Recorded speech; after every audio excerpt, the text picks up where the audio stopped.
Ayan, hi guys. So ngayon, mag-i-interview tayo ng ilan sa mga students from Bachelor of Secondary Education, major in Social Studies, third year, section 2, kung ano ba yung mas prefer nila.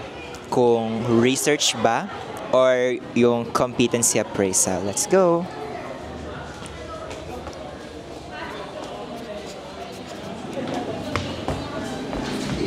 Ayan.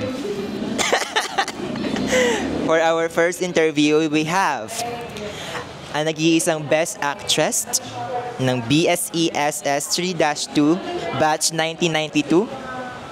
We have Miss Rosel. Miss Rosel, sa tingin mo ma'am, kung papiliin ka ng isang subject, research or competency appraisal? Competency appraisal. Competency appraisal. Next, we have our section's main visual. Would you rather prefer to study the research or the competency appraisal? I think research, no. Competency appraisal. Why? Kasi ito yung makakatulong sa atin bilang mga susunod na tagapagtaguyod ng araling palipunan at bilang guro sa hinaharap. Tumpak.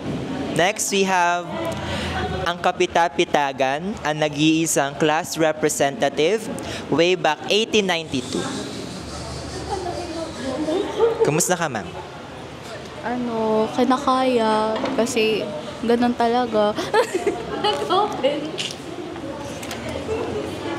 Naka-mic pa. Ma'am, ano pong gusto nyong... Saan kayo mas nai-stress ngayon? Competency up or sa research? Serious.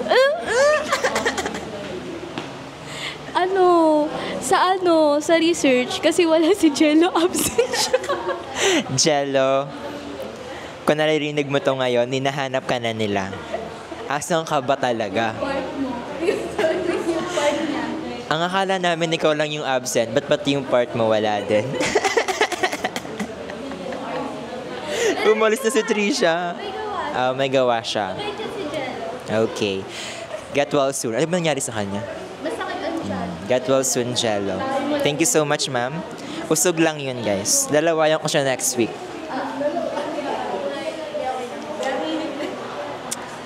Nag-iinit niyo sa akin? Mainit na yun. Tama na, be.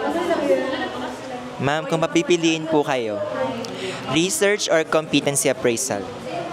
For me, I prefer... Napakalala. Sunay subo eh. Adjust ako talaga siya.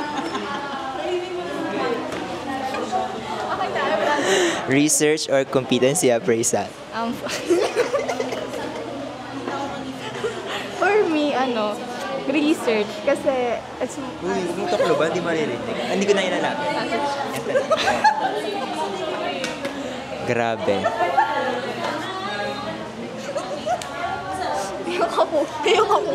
Iyak ako. Iyak ako. Sinusundan na lang sige. Hindi siya makita. Sige po. For me, mas okay yung research kasi maliban sa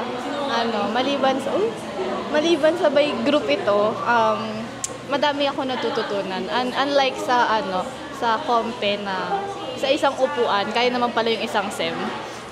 That's so true, guys. And dito, matatagpuan natin.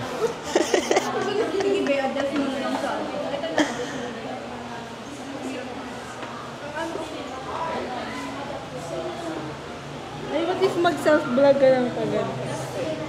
Iko-close ko na yung vlog ko. Di na mabepas mo na. Iko-close ko na yung vlog ko.